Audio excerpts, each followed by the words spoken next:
October 31st, 1993. Outside the Viper Room, a nightclub on Los Angeles' Sunset Strip, a 23-year-old man convulses on the sidewalk. His younger brother kneels beside him, screaming for help. Paramedics arrive at 1:09 a.m. The young man on the ground is River Phoenix, Hollywood's most promising actor of his generation. By 1:51 a.m., he is pronounced dead at Cedars-Sinai Medical Center. The call to 911, made by his brother Joaquin, would become one of the most haunting recordings in entertainment history. To understand the magnitude of this loss, we must first examine who River Phoenix was. Born River Jude Bottom on August 23, 1970, in Madras, Oregon, he emerged in the mid-80s as a remarkably talented child actor. According to entertainment journalists of the era, Phoenix possessed an uncommon depth and naturalism on screen. His performance in the 1986 film Stand By Me, directed by Rob Reiner, marked him as extraordinary. Critics noted his ability to convey complex emotion with minimal affectation, a rare quality in actors of any age. By his early 20s, Phoenix had accumulated credits that most actors never achieve in a lifetime. His 1988 performance in Running on Empty earned him an Academy Award nomination for Best Supporting Actor at age 18.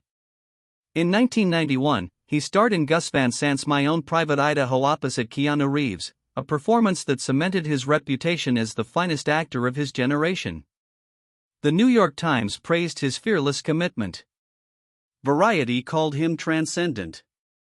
Industry insiders, according to multiple biographical accounts, predicted he would dominate cinema for decades. River was the eldest of 5 siblings in the Phoenix family. His younger brother, Joaquin Raphael, known then as Leaf, was also pursuing an acting career. According to family friends interviewed in subsequent documentaries, River served as a protective older brother and mentor to his siblings. The Phoenix children had an unconventional upbringing, traveling extensively with their parents who were members of the Children of God religious group before leaving when River was young. Multiple sources describe River as the family's anchor, the one whose success enabled opportunities for the others. Despite his public image as Hollywood's golden boy, Phoenix struggled privately with substance use. According to Bob Forrest, a musician and addiction counselor who knew Phoenix, the actor had been using drugs recreationally since his teenage years. Forrest later told interviewers that Phoenix's drug use escalated in the early 90s. However, Phoenix maintained a carefully curated public persona as an environmentalist, vegan, and advocate for clean living. This disconnect between public image and private reality, multiple sources note, made his eventual death all the more shocking to fans and colleagues who believed they knew him. The Viper Room opened on Sunset Strip in August 1993, co-owned by actor Johnny Depp and several partners. According to Los Angeles entertainment reporters, the club quickly became a magnet for Hollywood's elite and the music industry's inner circle. It occupied the same location as previous clubs with troubled histories. The venue cultivated an exclusive, dangerous ambience, drawing young celebrities seeking privacy and edge. By October 1993, just months after opening, the Viper Room had established itself as the epicenter of Hollywood's underground nightlife scene, where famous faces could allegedly indulge away from public scrutiny. On October 31, 1993, River Phoenix arrived at the Viper Room with his girlfriend Samantha Mathis, brother Joaquin, and sister Rain. According to witness accounts compiled by investigators and journalists, Phoenix was there to watch his friend Flea, bassist for the Red Hot Chili Peppers, perform with his band P. Phoenix himself was scheduled to play guitar on stage later that night. Multiple witnesses later reported that Phoenix appeared to be in good spirits initially. However, the evening would take a catastrophic turn within hours, transforming what began as a casual night out into a nightmare. What happened inside the Viper Room remains partially obscured by conflicting accounts. According to the Los Angeles County Coroner's report and subsequent investigations, Phoenix consumed a combination of drugs that night. Witnesses reported seeing him retreat to the club's bathroom multiple times. Some accounts, compiled by biographers, suggest he was offered a drug cocktail known as a speedball, combining heroin and cocaine.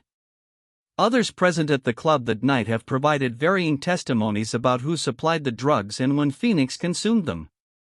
What remains undisputed is that sometime around midnight, Phoenix's condition began to deteriorate rapidly. According to witness statements, Phoenix stumbled out of the Viper Room's entrance and collapsed on the sidewalk. Samantha Mathis later told reporters that she and others initially thought he was joking or having a minor reaction. However, within moments, Phoenix began convulsing violently. His sister Rain and girlfriend attempted to help him while his brother Joaquin ran to call 911. Witnesses described the chaotic scene as Phoenix seizured on the pavement outside the club. Security reportedly kept onlookers at a distance. The Halloween crowds on Sunset Strip walked past, many not realizing a tragedy was unfolding before them. At approximately 1:09 a.m., Joaquin Phoenix made a frantic call to 911. The recording, later obtained and broadcast by media outlets, captures his desperation. Quote, "He's having seizures, please come, he's turning purple," end quote. The dispatcher attempts to calm Joaquin, asking for details. His voice cracks with panic as he describes his brother's condition. In the background, voices can be heard, including what some believe to be River's girlfriend. The call lasts several minutes as Joaquin pleads for faster response.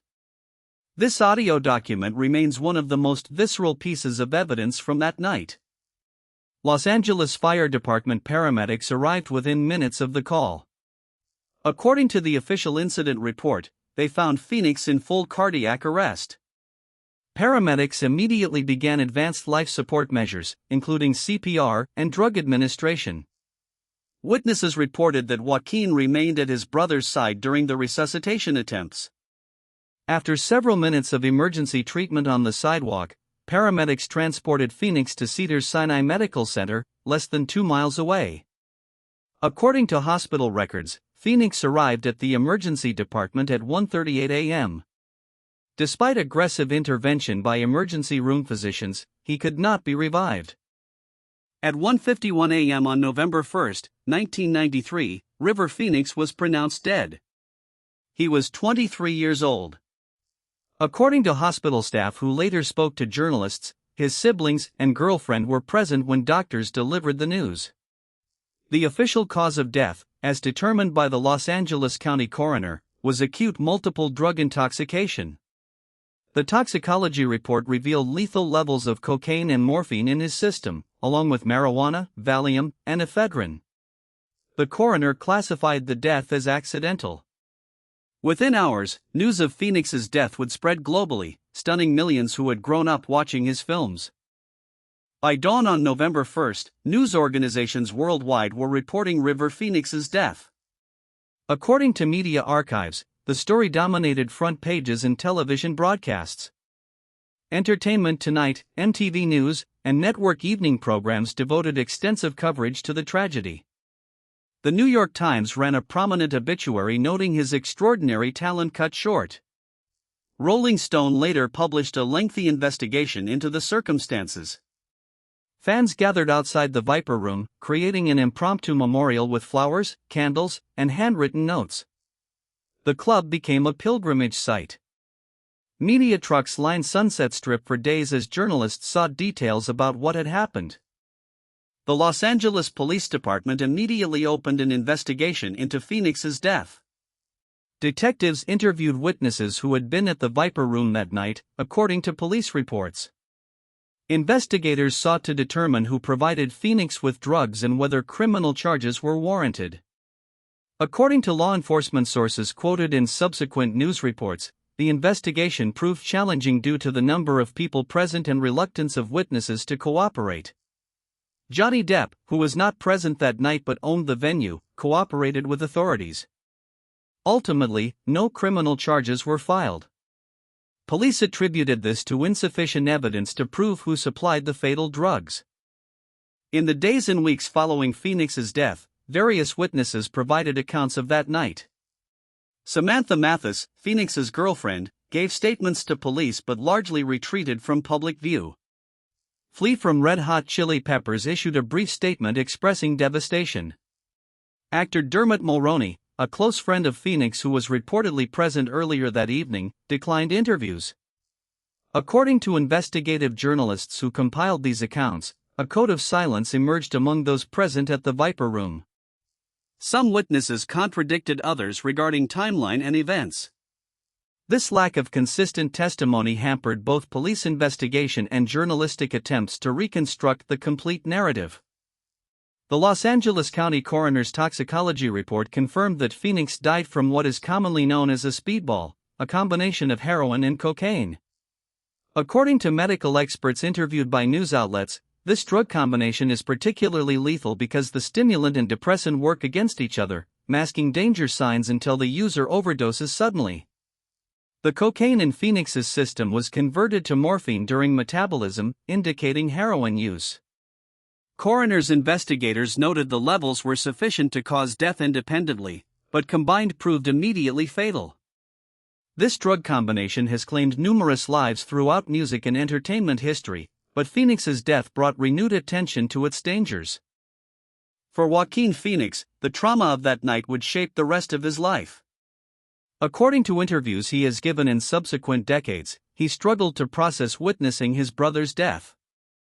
Mental health professionals quoted in documentaries note that witnessing a sibling's sudden death, particularly in such dramatic circumstances, constitutes severe psychological trauma. Joaquin largely withdrew from public life in the immediate aftermath. When he returned to acting, colleagues noted he had changed. He rarely discussed River publicly for years. When he did, journalists observed visible pain. The 911 call recording, repeatedly played by media outlets, forced him to relive that night publicly. The Phoenix family issued a brief statement through representatives in early November. Quote, "River was a loving, giving, and caring young man with a golden heart and beautiful mind and soul," end quote. The family requested privacy to grieve. According to sources close to the family, River's parents were devastated, having invested so much in their children's careers and well-being. His siblings struggled to comprehend the loss. The family held a private funeral service. River Phoenix was cremated, and according to various reports, his ashes were scattered at the family ranch in Florida, a place he loved. Hollywood's reaction to Phoenix's death was immediate and profound. According to entertainment industry publications, shock rippled through the community. Director Gus Van Sant, who had worked with Phoenix on My Own Private Idaho, expressed devastation in interviews. Rob Reiner, who directed Stand By Me, called Phoenix irreplaceable. Keanu Reeves, his co-star and friend, was reportedly deeply affected and attended private memorial gatherings. The Screen Actors Guild held a moment of silence. According to industry observers writing at the time, Phoenix's death forced uncomfortable conversations about drug use in Hollywood that had long been avoided or downplayed by publicists and studios. Phoenix's death exposed the darker underbelly of Hollywood's youth culture in the 90s. According to investigative reports published in subsequent months, drug use among young actors was more prevalent than publicly acknowledged. The Viper Room and similar venues, journalists discovered, served as hubs where drugs circulated freely among celebrities. Bob Forrest, the addiction counselor who knew Phoenix, told interviewers that the actor's death was part of a larger crisis being ignored.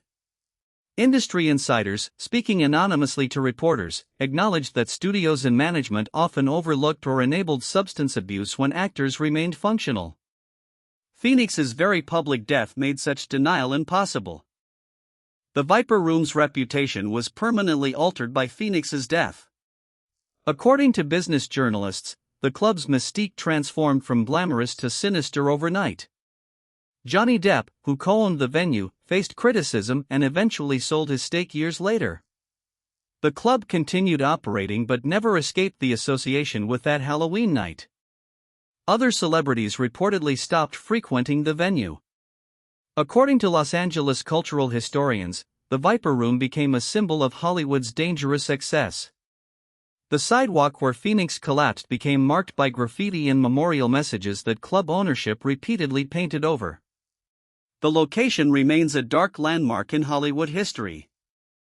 At the time of his death, Phoenix had been working on multiple film projects. Dark Blood, directed by George Sluizer, was approximately 80% complete according to production records. Filming halted immediately upon Phoenix's death, and the project remained unreleased for nearly 2 decades. Phoenix had been attached to several other films in development, including Interview with the Vampire, a role that later went to Christian Slater, who donated his salary to Phoenix's favorite charities. According to industry analysts, studios lost millions in investment. More significantly, cinema lost what would have been Phoenix's mature work, films that would have defined his transition from promising young actor to established master. Beyond Hollywood, Phoenix's death resonated deeply with his generation. According to cultural historians, he represented sensitive masculinity and alternative values that Generation X embraced. Music publications noted that his death occurred during the grunge era, when young artists were grappling with fame, authenticity, and self-destruction. Kurt Cobain would die less than 6 months later, creating a pattern of tragic young deaths. Fan letters archived by the Phoenix family, according to biographers, reveal that young people saw Phoenix as embodying their ideals. His death, combined with his authentic persona, elevated him to tragic icon status, similar to James Dean decades earlier. Despite his personal struggles, Phoenix's advocacy for environmental and animal rights causes remains significant. According to environmental organizations that worked with him, Phoenix was genuinely committed to ecological activism, not merely using it as celebrity publicity. He was a strict vegan and spoke publicly about factory farming and deforestation. After his death, his family and friends established causes in his name. The River Phoenix Center for Peacebuilding was founded to honor his commitment to nonviolence. According to the organization's records, it provided services to at-risk youth. Environmental groups noted that Phoenix brought mainstream attention to causes that were less popular in the early 90s. Joaquin Phoenix eventually returned to acting after a period of withdrawal following his brother's death. According to film critics, his performances took on greater intensity and darkness. In interviews given years later, Joaquin acknowledged that losing River profoundly influenced his approach to work and life. He has become one of the most acclaimed actors of his generation, winning an Academy Award for Joker in 2020. Film scholars note parallels between the brothers' commitment to transformative performances. When Joaquin accepts awards, he rarely mentions River publicly, but colleagues quoted in profiles say River's memory drives Joaquin's perfectionism and fierce protection of his craft and privacy. Film historians and critics have long speculated about what River Phoenix's career trajectory might have been. According to analysis published in cinema journals, Phoenix was positioned to become one of the defining actors of his generation, comparable to contemporaries like Leonardo DiCaprio or competitors for similar roles. Some scholars argue that Phoenix possessed greater natural talent and range than many who achieved longer careers. Roles that might have been his, had he lived, went to others who built careers on that foundation. The speculation itself, according to cultural commentators, demonstrates Phoenix's impact. Few actors who died so young inspire such sustained consideration of their unrealized potential. Multiple documentaries have examined Phoenix's life and death. According to media databases, films including River Phoenix, The True Hollywood Story and various anniversary retrospectives explored his career and tragic end. In 2013, director George Sluizer completed Dark Blood using voiceover narration to bridge missing scenes, finally releasing the film at festivals. The documentary Last Days, while not explicitly about Phoenix, was reportedly inspired partly by his death. Each examination attempts to reconcile the sensitive artist with the troubled individual, the public persona with private reality. According to documentary critics, Phoenix's story resists simple narrative, remaining complex and troubling decades later. Phoenix's death contributed to broader awareness about addiction among creative professionals. According to public health researchers, his death demonstrated that substance abuse affects individuals regardless of talent, success, or public image. Addiction counselors interviewed for various retrospectives note that Phoenix exhibited classic patterns: recreational use escalating to dependency, maintained function masking growing problem, and denial by those around him. In subsequent years, according to entertainment industry sources, studios and agencies implemented more structured support systems for troubled talent. Bob Forrest and others used Phoenix as a cautionary example in their advocacy work. While these changes came too late for Phoenix, his death arguably saved others. The decision by media outlets to broadcast Joaquin's 911 call sparked ethical debate.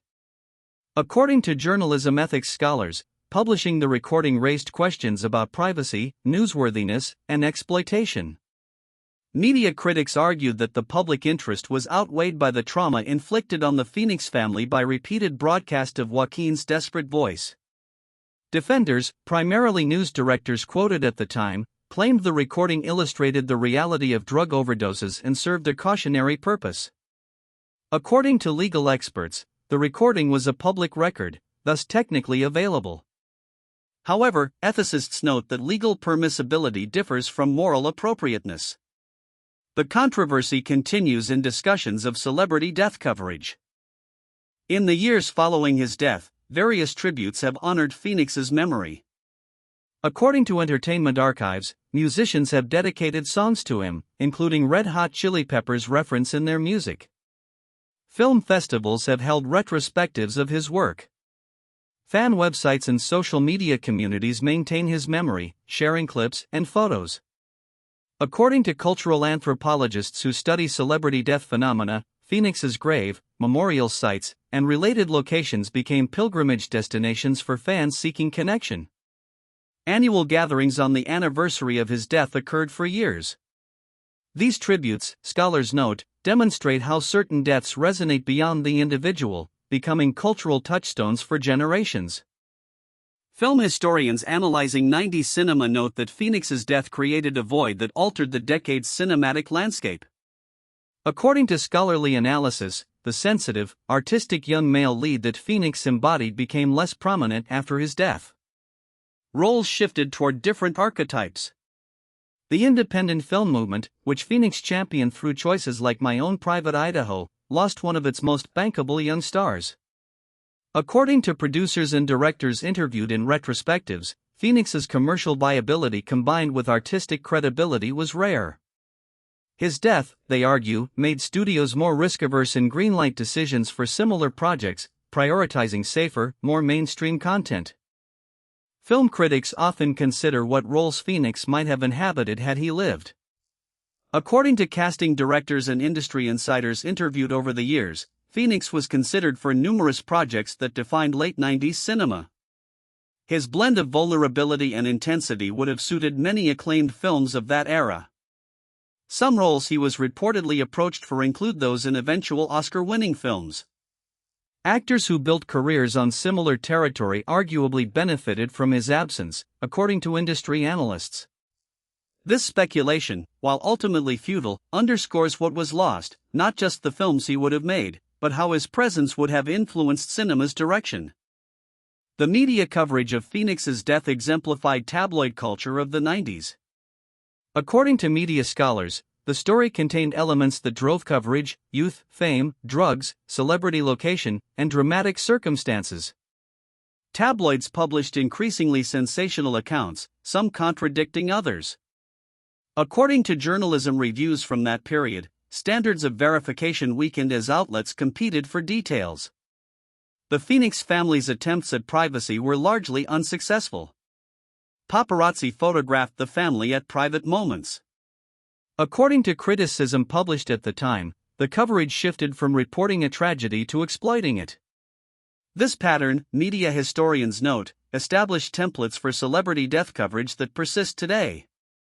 Joaquin Phoenix's journey from that traumatic night to Academy Award winner represents a remarkable arc. According to psychological profiles published with his cooperation, he has grappled with survivors' guilt and the weight of expectation. In rare interviews where he discusses River, Joaquin's pain remains evident decades later. Mental health professionals quoted in documentary features note that such trauma never fully heals but can be integrated. Joaquin's choice to continue acting, rather than abandon the profession that consumed his brother, represents a complex relationship with his family's history. His success, some commentators argue, serves as both tribute to River and determination to forge his own path. Despite investigations, documentaries, and countless articles, questions about that night persist. According to journalists who have researched Phoenix's death extensively, some witnesses have never spoken publicly. The exact sequence of events inside the Viper Room remains disputed. Who provided the fatal drugs was never definitively established, according to law enforcement sources. Whether Phoenix knew what he was consuming, or if he was given something misrepresented, remains unclear based on available evidence. These gaps in the narrative, according to true crime analysts, contribute to ongoing fascination. The human mind seeks narrative closure, they note, but Phoenix's death offers only partial answers and enduring mystery. In drug education and addiction awareness contexts, Phoenix's death serves as a cautionary tale. According to substance abuse educators, his story illustrates how addiction transcends demographics and circumstances.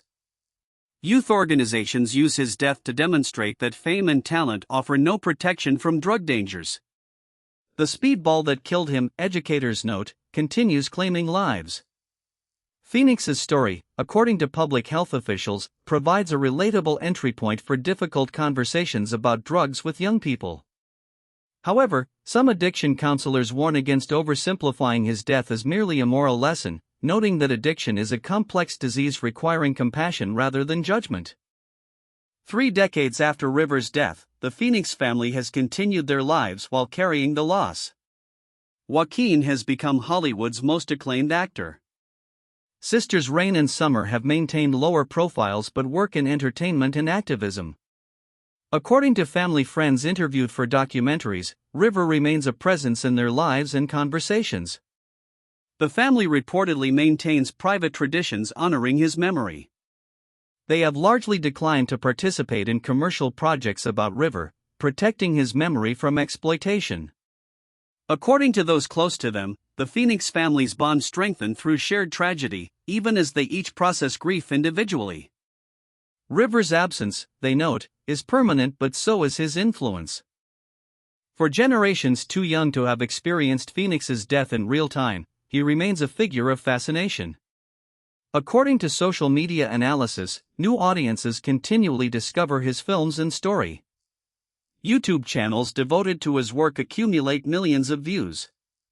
According to cultural historians, this sustained interest stems partly from his unfulfilled potential, the tragedy of his death, and the quality of his surviving work. Each generation, they note, projects its own interpretations onto Phoenix. For some he represents lost innocence, for others the dangers of fame, for still others simply remarkable talent cut short. This multiplicity of meanings ensures his memory persists. Phoenix's films remain his most powerful legacy. According to film preservation organizations, his performances continue to be studied in acting schools. Stand By Me remains a touchstone coming-of-age film. My Own Private Idaho is taught in film courses as an example of fearless performance. Running on Empty demonstrates his range. According to acting coaches interviewed about his technique, Phoenix possessed an instinctive understanding of character and emotion that cannot be taught. His naturalism influenced subsequent generations of actors, they argue. While his career was brief, the work he completed, according to critics, contains more depth and authenticity than many actors achieve in decades. According to entertainment industry analysts, Phoenix's death contributed to gradual changes in how Hollywood addresses mental health and addiction. While progress has been uneven, studios now more commonly include support provisions in contracts.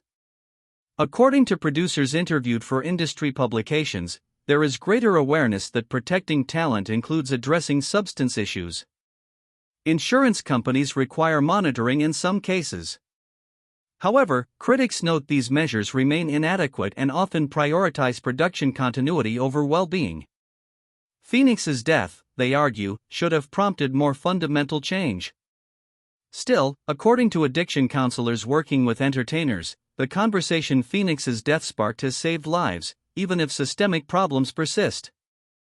More than 3 decades have passed since October 31, 1993.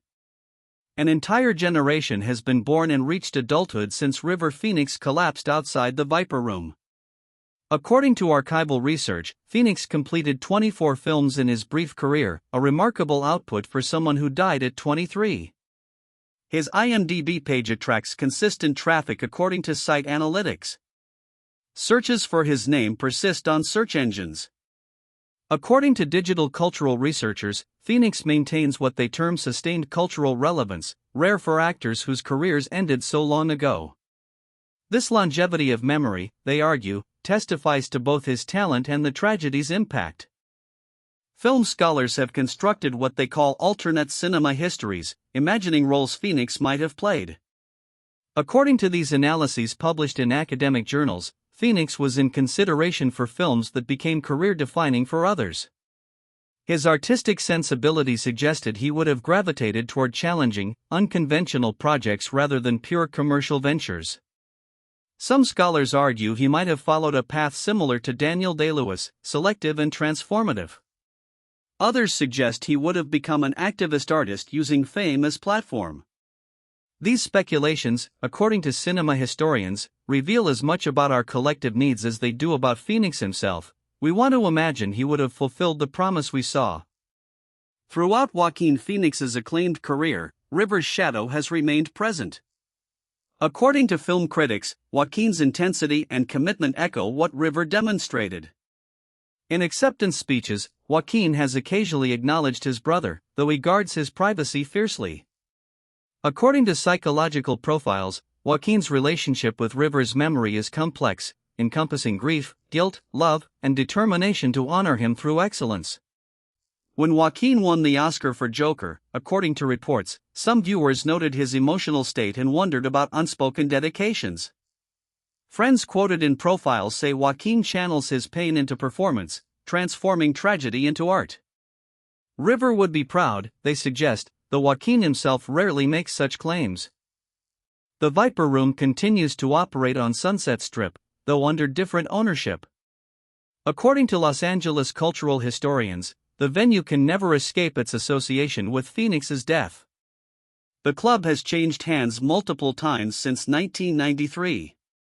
Various businesses have occupied the space. According to recent reports, the property has been slated for redevelopment multiple times.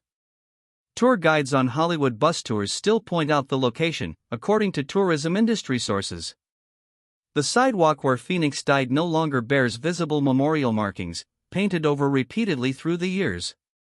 Yet according to venue employees quoted in local media, visitors still arrive specifically because of the Phoenix Connection, a morbid pilgrimage site in Hollywood's geography of tragedy. Despite the attention Phoenix's death brought to addiction issues, similar tragedies continue. According to public health data, overdose deaths among young people have increased in subsequent decades. The entertainment industry, according to advocacy groups, still struggles with substance abuse culture. Celebrity overdose deaths continue making headlines, each prompting renewed but often temporary focus. According to addiction researchers, society treats each celebrity death as isolated incident rather than symptom of systemic problems. Phoenix's death, they argue, should have catalyzed fundamental change in entertainment industry practices, drug policy, and addiction treatment access.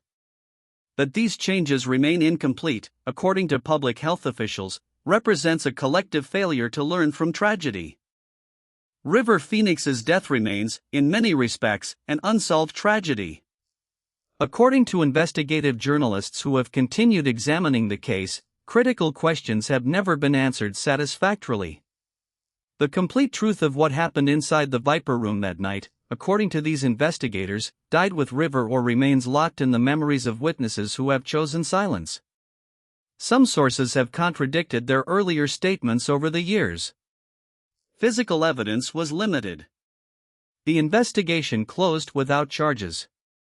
This incompleteness, according to true crime experts, explains ongoing fascination with the case. Unlike neat narratives with clear villains and lessons, Phoenix's death remains messy, complicated, and ultimately a story of human frailty and lost potential. River Phoenix's legacy exists in dual form, the luminous talent preserved on film and the cautionary tale of his death. According to cultural scholars, this duality makes him an enduring figure. His performances showcase artistry and sensitivity that transcend their era. His death demonstrates how quickly promise can be extinguished. According to film historians, we remember Phoenix both for what he achieved and what he might have become. This unresolved potential, they argue, grants him a kind of eternal youth in cultural memory. He remains forever 23, forever promising, forever lost. His films ensure that somewhere, always, River Phoenix is young and alive, performing with the grace and talent that made him irreplaceable.